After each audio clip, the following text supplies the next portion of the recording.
Oke, jadi kita akan memulai dengan statistika non-parametrik. Di metode kuantitatif ini, kita akan diingatkan lagi kenapa harus statistika non-parametrik, kenapa tidak statistika parametrik. Apa itu parametrik, apa itu non-parametrik? Kita akan menyinggung sedikit tentang itu karena sudah dipelajari di statistika. Nah, jadi untuk metode kuantitatif ini secara umum kita akan diingatkan kembali materi-materi di statistika, yaitu bagaimana apa beda antara statistik parametrik dan statistik non-parametrik. Kemudian bagaimana membedakan data NOIR, nominal, ordinal, interval, dan ratio. Kemudian bagaimana menentukan hipotesis, lalu bagaimana menguji hipotesis atau dugaan sementara. Yang kedua adalah metode ilmiah. Ini akan diingatkan kembali bagaimana cara kita untuk menghasilkan suatu karya ilmiah, apa saja tahapan-tahapannya. Kemudian bagaimana mengidentifikasi teori yang digunakan untuk menghasilkan suatu karya ilmiah. Lalu bagaimana menentukan hipotesis penelitian, sama dengan yang di statistika. Lalu apa sih metode kuantitatif itu? Nah, metode kuantitatif itu adalah analisis data untuk jenis penelitian kuantitatif. Namanya metode kuantitatif berarti data yang digunakan adalah data kuantitatif. Data kuantitatif itu yang bagaimana? Yang pertama adalah data yang berisikan angka-angka, kemudian data kualitatif yang diangkakan. Nah, data kuantitatif kan misalnya interval dan rasio, ini kan tidak ada masalah. Kemudian data kualitatif yaitu nominal dan ordinal yang diangkakan. Contohnya bagaimana? Misalnya kita ingin mengangkakan data kualitatif, misalnya persepsi masyarakat terhadap produk suatu perusahaan. Kategori pertama kita sebut sebagai baik sekali, kita kasih angkanya 4. Kemudian baik, kita kasih poinnya 3. Kemudian kategori kurang baik, kita kasih poinnya 2. Dan kategori tidak baik, kita kasih poinnya 1. Nah, baik sekali, baik, kurang baik, dan tidak baik ini kita sebut dengan data kualitatif. Tetapi ketika kita kasih poinnya menjadi 4, 3, 2, 1, itu menjadi kuantitatif. Seperti itu. Nah, sekarang seperti pertanyaan saya di depan, kenapa harus statistika non-parametrik? Nah, kalau ada non-parametrik berarti ada parametrik. Jadi parametrik itu maksudnya adalah statistik yang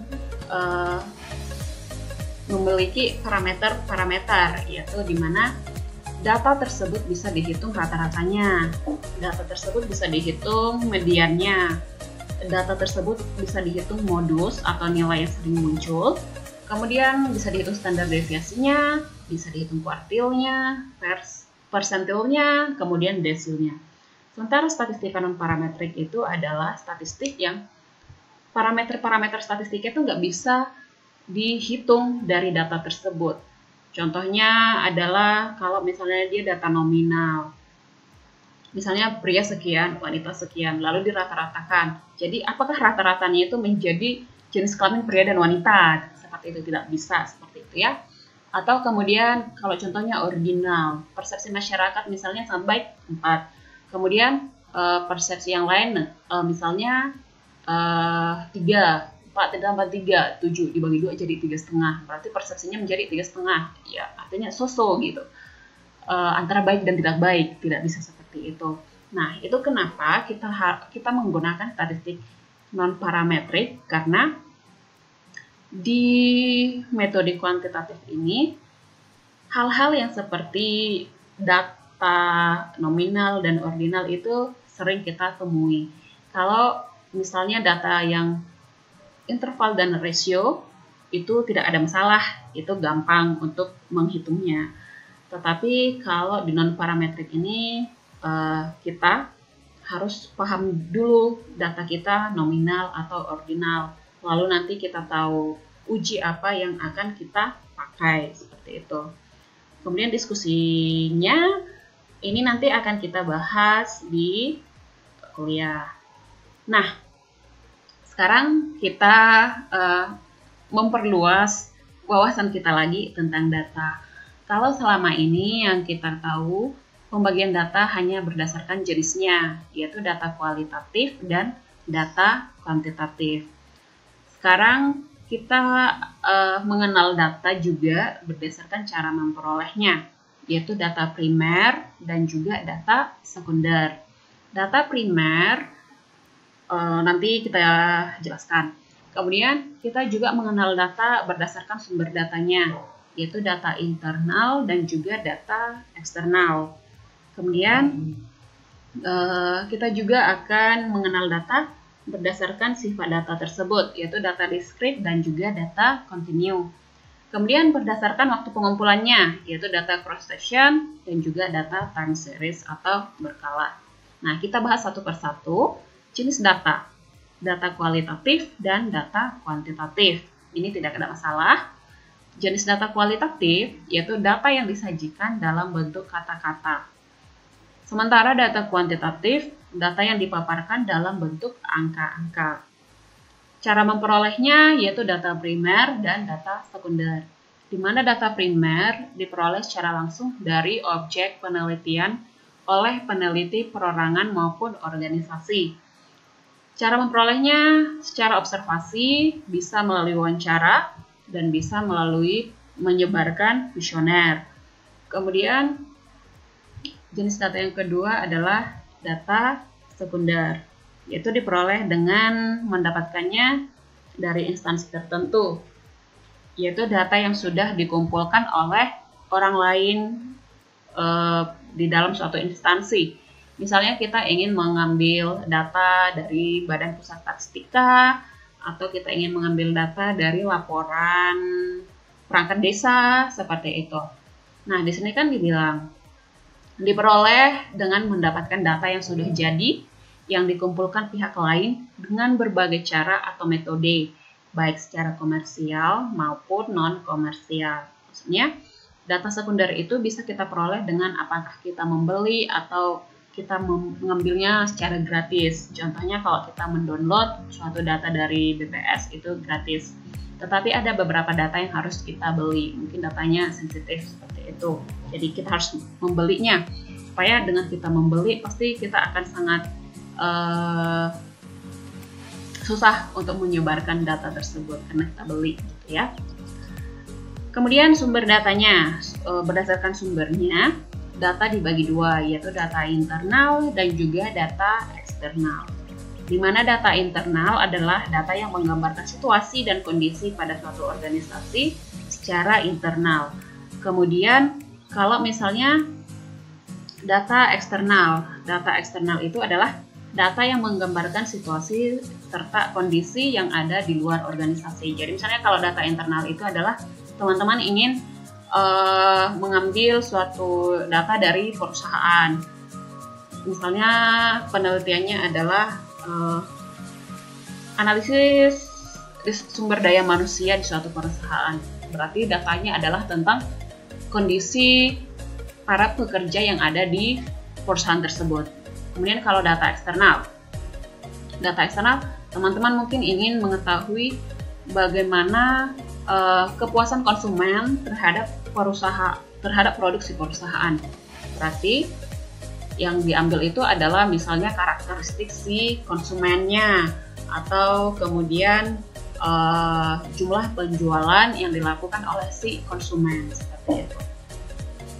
Kemudian sifat data dibagi dua, yaitu data diskrit dan data kontinu. Data diskrit adalah data yang nilainya adalah bilangan asli. Tahu ya, bilangan asli 1, 2, 3 gitu. Jadi dia tidak pakai koma atau tidak pakai range gitu.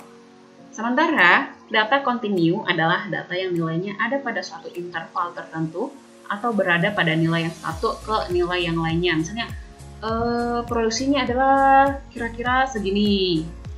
Produksinya sekitar dari 10 ke 20 ton, misalnya seperti itu. Jadi itu data kontinu, itu sifatnya. Nah, waktu pengumpulan datanya juga ada dua, yaitu data cross section, yaitu data yang menunjukkan titik waktu tertentu. Jadi dia tidak ada batasannya, maksudnya batas berselangnya nggak ada gitu. Tapi titik tertentu, misalnya per 31 Desember pada bulan Mei gitu. Jadi dia tertentu tanggal, tahun, dan bulannya. Sementara kalau data time series atau berkala, ya dari berkala semua paham gitu ya, berarti ada musim-musim tertentu dari tahun sekian sampai tahun sekian, dari bulan sekian sampai bulan sekian, seperti itu. Nah, sekarang kita fokus ke data kuantitatif. Nah, di sini data kuantitatif dibagi dua, yaitu data diskrit atau nominal, kemudian data kontinu. Di sini kan data diskrit atau nominal, kemudian data kontinum. Tadi kan sudah kita bedakan, data diskrit itu adalah terdiri dari bilangan asli. Kemudian data kontinum itu dia misalnya ada kategorinya. Kemudian di sini sudah dibedakan data ordinal, data interval, dan juga data rasio. Jadi data kuantitatif itu berdasarkan diskrit dan kontinumnya dibagi ke dalam kategori karena dia bisa digolongkan. Kemudian data kontinum itu dia karena dia bisa diperoleh melalui pengukuran. Nah, mungkin teman-teman bertanya, kok nominal masuk ke kuantitatif gitu ya? Kok ordinal masuk ke kuantitatif, data kuantitatif? Oke. Jadi, kenapa di sini nominal masuk ke data kuantitatif dan ordinal masuk ke data kuantitatif? Sementara di statistika, nominal dan ordinal itu masuk ke data kualitatif. Nah, inilah tadi yang saya bilang di depan bahwa ketika nominal dan ordinalnya kita berikan poin atau scoring atau ranking, dia akan menjadi data kuantitatif. Namun kalau misalnya data tersebut masih dalam bentuk kata-kata, misalnya sangat baik, tidak baik, kurang baik, itu masuk ke kategori kualitatif. Tetapi ketika kita buat nominalnya diangkakan, yaitu misalnya yang sangat baik 4, kurang baik 3, misalnya seperti itu, dia akan masuk ke dalam data kuantitatif. Oke, jadi di sini maksudnya nominalnya sudah angkanya, ordinalnya juga sudah angkanya. Oke. Kenapa data ordinal tidak masuk ke dalam data diskrit ini? Karena data ordinal kan dia bisa dikasih kategori 0, sementara kalau 0 itu tidak masuk ke dalam diskrit, tidak masuk ke dalam bilangan asli. Oke, khusus untuk ini kita akan mendiskusikannya kalau misalnya masih ada yang bingung. Nah, setelah kita tahu jenis data kita, apakah nominal, apakah ordinal, apakah interval atau ratio, sekarang saatnya cara menentukan sampel. Salah satu syarat penggunaan teknik statistik non-parametrik adalah sampel sebagai sumber data harus diambil secara random atau yang disebut dengan random sampling. Artinya semua populasi memiliki kesempatan yang sama untuk menjadi sampel. Gitu. Kemudian sampel yang baik adalah sampel yang representatif, artinya mewakili keadaan populasi. Jadi maksudnya misalnya dari 1000 jumlah populasi, berapa sih sampel yang ideal untuk mewakili populasi tersebut? Nah, cara menentukan jumlah sampelnya ada ketentuannya, ada penelitian-penelitian terdahulu yang sudah menemukan cara menentukannya. Misalnya menurut Kresge dan Morgan pada tahun 1970 memberikan panduan dalam menentukan jumlah anggota sampel dari populasi dengan taraf kepercayaan 95%. Kalau taraf kepercayaannya 95%, berarti errornya adalah 5%. Jadi mereka berdua ini menentukan populasi sekian yang sampel yang ideal itu adalah sekian gitu. Jadi mereka sudah menentukan itu dengan hitung-hitungan yang sudah mereka lakukan. Tapi hitung-hitungannya kita tidak kerjakan di sini. Kita langsung ke jumlah populasi dan sampel yang mereka anjurkan. Nah, seperti di sini. Kalau jumlah populasinya 10, oke, jumlah sampelnya 10. Kalau jumlah populasinya 340, oke, jumlah sampelnya 181. Jadi diperkirakan 181 ini sudah cukup mewakili yang 340. Di sini jumlah populasi itu disimbolkan dengan N besar, jumlah sampel itu disimbolkan dengan S kecil. Demikian seterusnya, kalau misalnya jumlah populasinya 4000, berarti jumlah sampelnya cukup 351. Itu sudah cukup mewakili. Seperti itu menurut Krebsky dan Morgan. Nah, kemudian menurut Roscoe, pada tahun 1992, beliau mengatakan bahwa ukuran sampel yang layak digunakan dalam penelitian adalah antara 30 sampai dengan 500. Kita tidak tahu apa pertimbangannya. Kalau misalnya teman-teman mau belajar sendiri, mungkin teman-teman bisa cari Roscoe dan 1992. Tapi menurut beliau 30 sampai 500 itu adalah jumlah yang ideal. Nah, kemudian menurutnya juga dibagi dalam, apabila sampel dibagi dalam kategori pria, wanita, pegawai negeri atau swasta, maka jumlah anggota sampel setiap kategori minimal 30. Jadi kalau misalnya dikategori-kategorikan, jadi setiap kategori itu minimal 30. Kalau teman-teman misalnya ada 3 kategori, berarti 3 kali 30, berarti sampelnya ada sebanyak 90 orang, yaitu dibagi 3 kategori.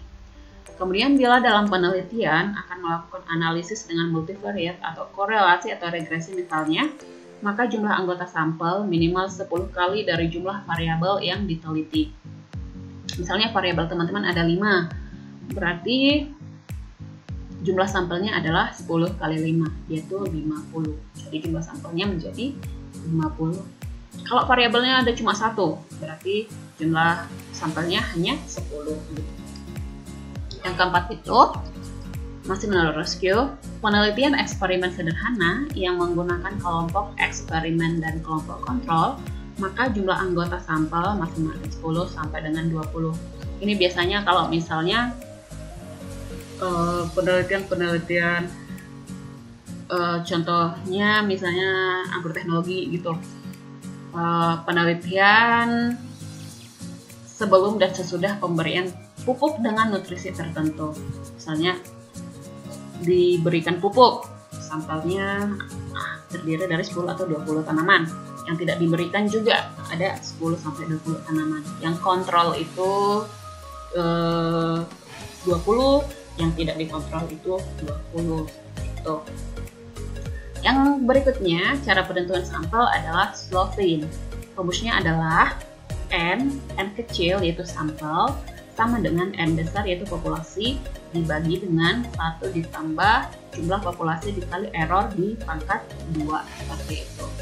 Nah, jadi misalnya di sini ada contoh perhitungannya. Jika jumlah populasinya 1000, maka berapakah jumlah sampelnya? Nah, si peneliti ingin tingkat errornya itu hanya 5%. Berarti 1000 dibagi 1 ditambah 1000 dikali 0,05 pangkat 2. Berarti setelah dihitung, N sama dengan 1000 dibagi 3,5. Hasilnya adalah 285,7. Dibulatkan menjadi 286. Jadi menurut rumus Slovin, sampel sebanyak 286 sudah cukup mewakili jumlah populasi 1000 dengan tingkat error sebesar 0,05. Oke, kemudian setelah kita tahu jenis data kita yang bagaimana, kemudian setelah kita tahu jumlah sampel kita berapa, saatnya kita ingin menguji hipotesis. Jadi menguji hipotesisnya dibagi lagi. Menguji hipotesisnya secara deskriptif, apakah secara komparatif, atau apakah secara asosiatif. Nah, berarti untuk menentukan itu kita harus paham dulu deskriptif itu apa, komparatif itu apa, dan asosiatif itu apa. Nah, setelah kita paham Kalau deskriptif, oke, langsung lanjut. Itu adalah hanya ada satu sampel. Kemudian asosiatif, kalau misalnya penelitian kita untuk menguji suatu hubungan, oke, langsung lanjut. Tetapi ketika misalnya komparatif, kita harus bedakan lagi. Apakah komparatif kan berasal dari kata compare, yaitu membandingkan variabel. Apakah dia antara dua sampel atau lebih dari dua sampel?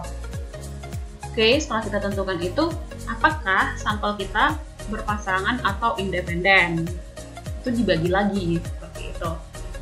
Jadi di sini dua sampel itu maksudnya adalah satu objek diperlakukan dengan dua perlakuan. Oke, contohnya berat badan ternak sebelum mengkonsumsi pakan A dan sesudah mengkonsumsi pakan A.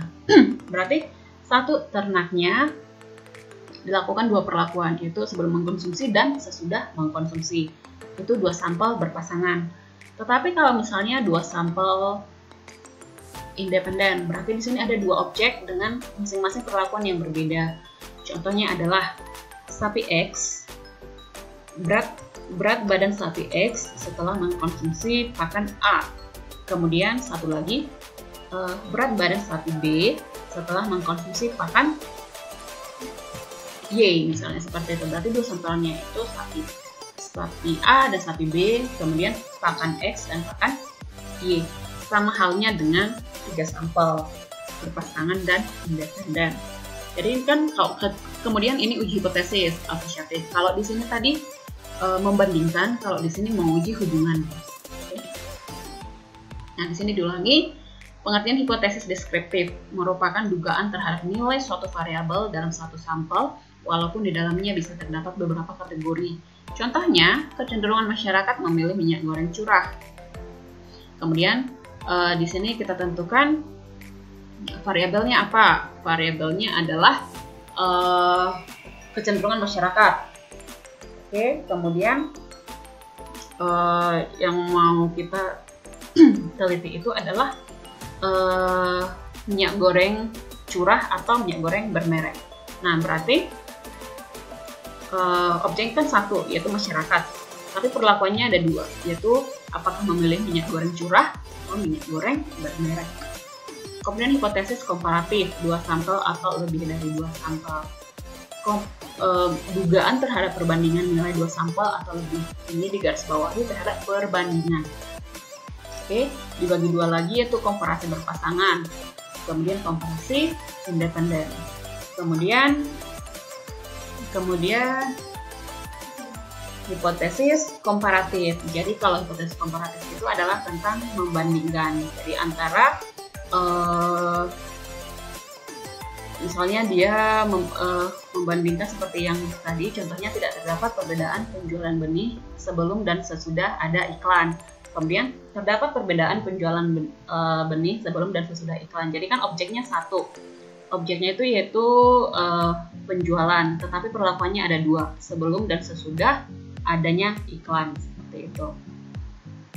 Kemudian hipotesis asosiatif yaitu dugaan terhadap hubungan antara dua variabel atau lebih. Jadi kalau tadi komparatif yaitu tentang perbandingan, kalau misalnya asosiatif itu tentang hubungan, yaitu hubungan variabel A terhadap variabel B atau hubungan variabel X terhadap variabel Y. Nanti kita di sini belajar tentang variabel independen dan juga variabel dependen. Contohnya, tidak terdapat hubungan antara jenis pekerjaan dengan jenis tabungan yang disenangi, ya kan? Kemudian H alternatifnya, terdapat hubungan antara jenis pekerjaan dengan jenis tabungan yang disenangi. Bagaimana memilih statistik non-parametrik untuk diuji hipotesis? Berarti yang tadi bahwa kita ingin mengambil sampelnya, dan catatannya pengambilan sampelnya harus secara random, yaitu semua populasi memiliki peluang untuk menjadi sampel. Kemudian untuk menentukan teknik non-parametriknya, karena nanti kan ada banyak parameter di statistikanya. Nanti kita mengujinya pakai SPSS. Nah, di dalam SPSS ini ada banyak uji, ada rank Spearman misalnya, ada chi-square-nya. Nah, bagaimana kita menentukan menggunakan uji tersebut? Pertama-tama kita harus kenal jenis datanya, kemudian harus kenal uji hipotesisnya. Karena kalau datanya tidak sinkron dengan ujinya, dihasilkan kesimpulan yang salah. Seperti ini bisa dilihat saat kapan kita menggunakan deskriptif.